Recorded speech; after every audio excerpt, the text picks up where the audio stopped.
History rarely remembers women the way it remembers men, especially in the ancient world. Names like Caesar, Augustus, Trajan, Constantine are etched in stone and scrolls, repeated in textbooks and echoed through time. But for every emperor whose image endures, there are women whose contributions shaped Rome's destiny just as much, though their stories have been obscured, dismissed, or rewritten. They were not gods draped in purple cloaks, but they were power. They were influence. They held sway over legions and senate alike, shaped imperial policies, bore sons who became rulers, and battled forces that would have unmade Rome itself. They were mothers, strategists, patrons of culture and religion, negotiators, defenders, and survivors. And yet, history too often forgot them. This is not another tale of emperors. This is the story of women whose power was quiet but seismic, whose influence was indirect but decisive, whose names are whispered in archives, if you know where to listen. These are the forgotten Roman women who shaped an empire. In the 2nd century before Christ, a woman named Cornelia Africana lived at a time when Rome was transforming, stretching beyond Italy, pushing into Sicily, Spain, and North Africa, and encountering empires and cultures as old as time itself. Cornelia was born into a patrician family, the daughter of Scipio Africanus, the man who defeated Hannibal in the Second Punic War. As a daughter, she had no direct political power. Roman women did not vote, hold office, or command armies, but Cornelia possessed something far more enduring: intellect and moral authority. She married Tiberius Sempronius Gracchus, a nobleman who shared her sense of justice, but it was as a mother that Cornelia's influence would become profound. Her children, Tiberius and Gaius Gracchus, would push for reforms that challenged the entrenched aristocracy of Rome, seeking to redistribute land to poor citizens and reform the republic's structures. These reforms shook the foundations of Roman politics and eventually cost both sons their lives. In the elite salons of Rome, voices whispered that a mother's ambition had driven her sons into rebellion. But in the marketplaces, among soldiers and farmers, many saw in Cornelia a symbol of virtue, a mother whose wisdom helped guide men who tried to reshape Rome itself. There's a famous anecdote that captures Cornelia's character. When a wealthy woman showed off her lavish jewelry and asked to see Cornelia's treasures, Cornelia pointed to her sons and said that these were her jewels. Whether entirely factual or partly rhetorical, the story endures because it captures a truth about her legacy. The power of her influence was not in gold or ornament, but in guiding minds whose actions would echo for generations. Centuries later, in the 1st century before Christ, another woman would shape Roman politics with a mixture of cunning, determination, and ruthless ambition. Her name was Fulvia, and she was unlike any woman Rome had seen. In an age of brutal civil wars between Marius and Sulla, Caesar and Pompey, Octavian and Antony, Fulvia stood not as a bystander, but as a participant. Roman society expected women of status to remain in the private sphere, to manage households, raise children, and remain distant from public conflict. Fulvia did none of that. She married 3 powerful men in succession: Publius Clodius Pulcher, Gaius Scribonius Curio, and finally Mark Antony. But it was not her choice of husbands that made her formidable. It was what she did with the influence she gained. When Antony was at war with Octavian after Caesar's assassination, Fulvia took an active role in supporting his faction. She was not content merely to send letters or lend favors. She marched with troops, raised funds, rallied allies, and is said to have commanded forces in Italy during a rebellion against Octavian's supporters. She inspired loyalty among soldiers and fear in her enemies. Ancient critics, especially later propaganda from Octavian's camp, depicted her as overly ambitious, meddlesome, even dangerous. But their voices tell us less about her character and more about the threat she posed to a male-dominated power structure. Fulvia's legacy, long dismissed as scandalous, reveals a woman who understood power as well as any man who wore a laurel wreath. While Fulvia's life was defined by war and political faction, other Roman women shaped the empire as steadfast partners, counselors, and stabilizers of succession. One such figure was Livia Drusilla, wife of Rome's first emperor, Augustus.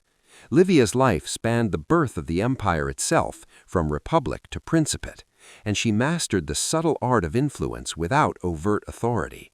Livia married Augustus when she was young, and she became more than a companion. She was his closest advisor for nearly 45 years. In a society where imperial titles were ambiguous at best, Livia held respect from senators, generals, and foreign dignitaries.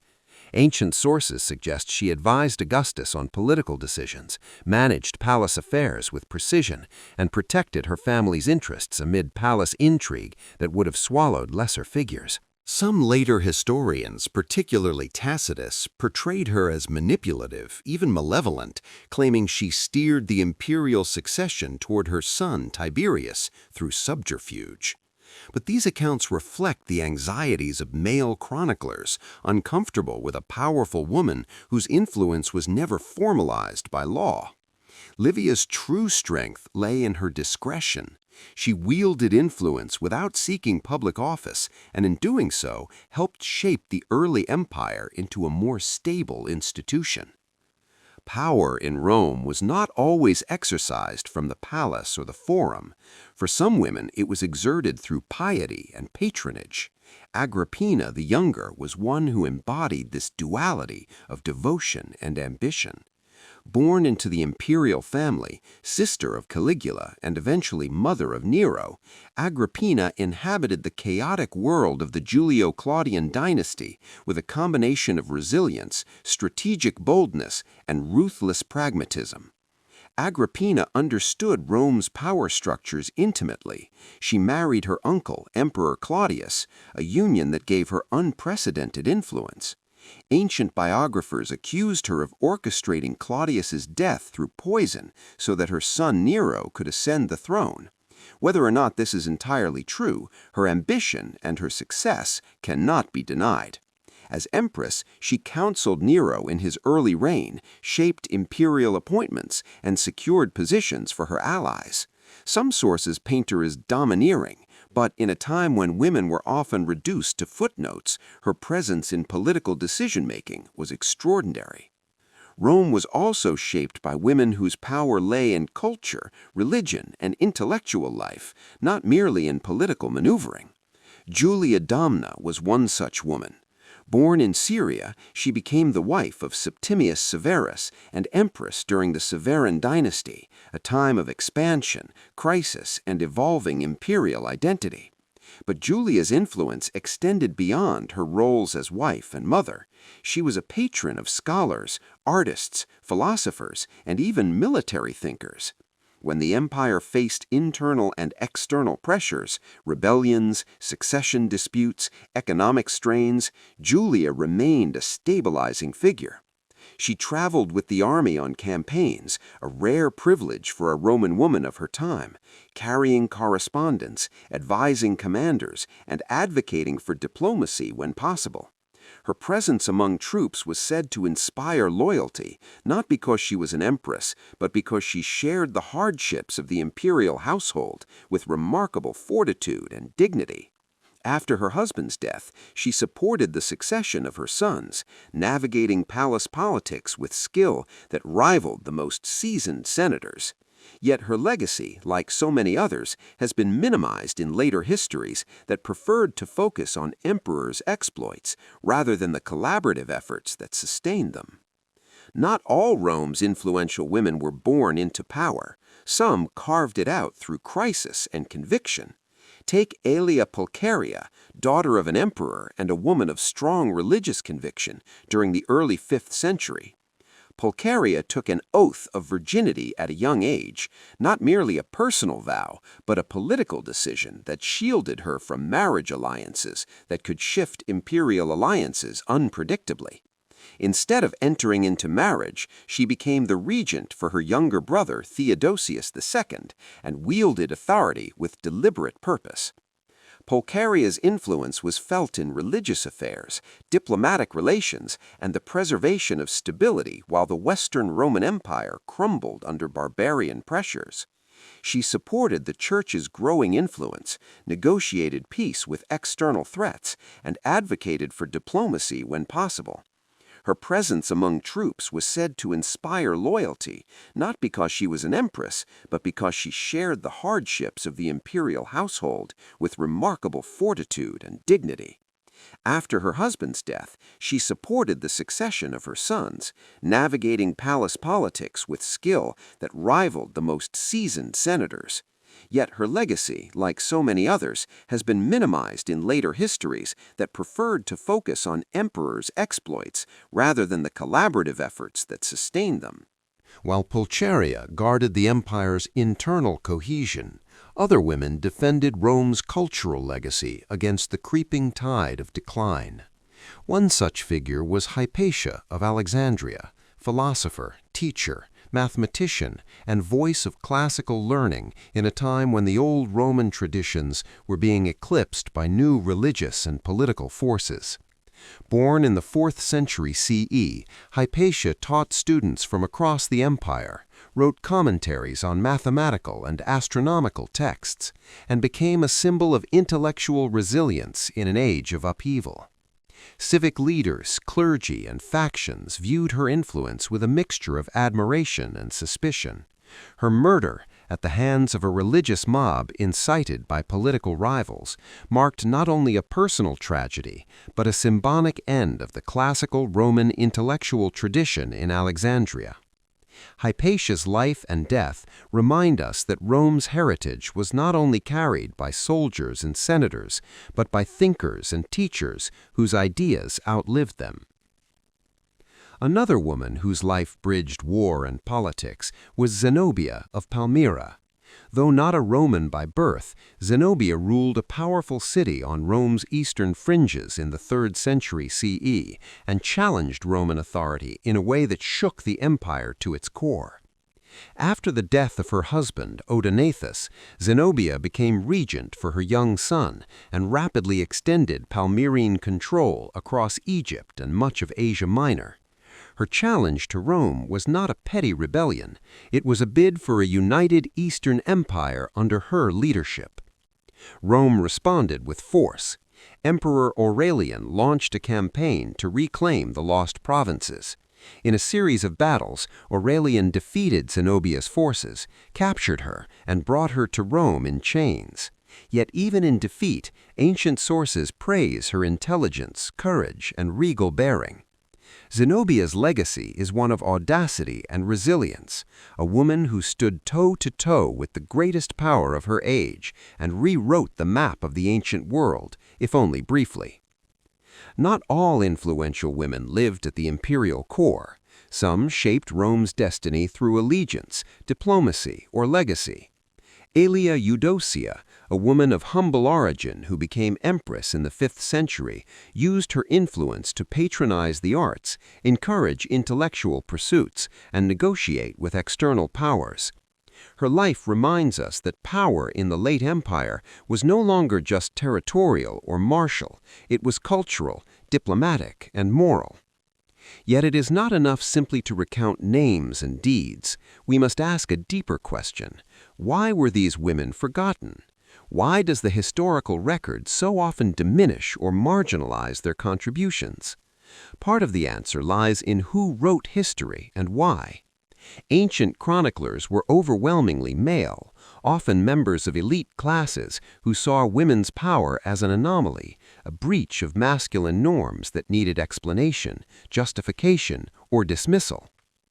Women who exercised influence were sometimes portrayed as manipulative, scandalous, or unnatural, not because they lacked capability, but because their authority challenged the expected order. In addition, later generations, especially in the medieval and early modern worlds, looked back at Rome through lenses colored by patriarchy, religious doctrine, and cultural bias. Stories that emphasized male rulers, warfare, conquest, and imperial expansion were deemed real history, while those that centered on women's influence were relegated to footnotes, gossip, or moral exempla. The result is a historical landscape where the largest figures have names we know by heart, and the ones who quietly, consistently shaped events have names we barely recognize. But this selective memory impoverishes our understanding of Rome. The empire's survival for centuries was not due merely to sword and senate. It was also due to strategic marriages, wise regents, intellectual stewardship, diplomatic negotiation, cultural patronage, and moral vision. The women we have spoken of, Cornelia, Fulvia, Livia, Agrippina, Julia Domna, Pulcheria, Hypatia, Zenobia, Eudocia, did not merely exist in the margins. They shaped policy, shaped thought, shaped culture, and shaped destiny. Cornelia taught a generation about virtue and civic responsibility. Fulvia fought in wars and raised armies. Livia stabilized the first imperial household. Agrippina navigated palace politics with ruthless skill. Julia Domna nurtured intellectual and cultural life across the empire. Pulcheria defended religious and political unity.